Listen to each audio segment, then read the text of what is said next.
Hello, I'm Gavin, a licensed marriage and family therapist with the Cedar Rapids Counseling Center. I'd like to talk a little bit about people who might be grieving and looking at getting some help or seeing a therapist for grief. One of the first things I think it's really important for people who are going through the grief process to understand is there's no right way to grieve, and no two people are going to grieve the same way.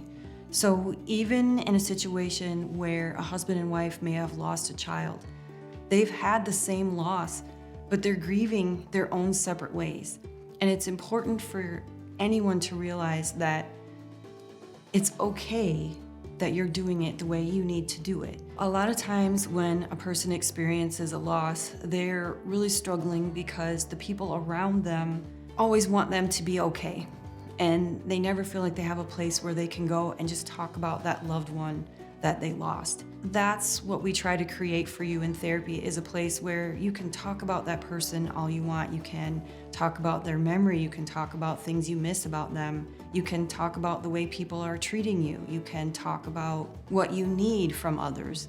And you can learn how to share with others what you need from them. As a therapist, I find working with people through their grief is a really moving experience.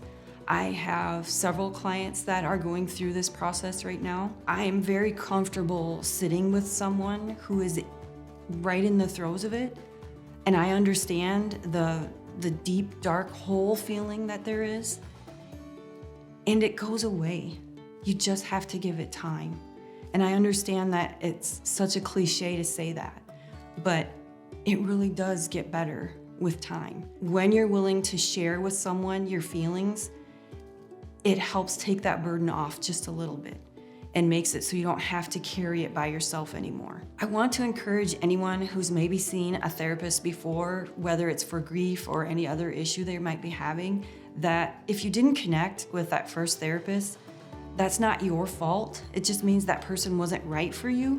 So please reach out to someone else, and you may have to interview a few people until you find the right person, and that's okay. It's important to have help, and if you really need it, you will find the right person, because there are a lot of caring people out there who want to help you and want to make a difference for you. If you're experiencing any of the things that I was talking about, please feel free to reach out. I'm currently accepting new patients, so please feel free to give us a call or go to the website.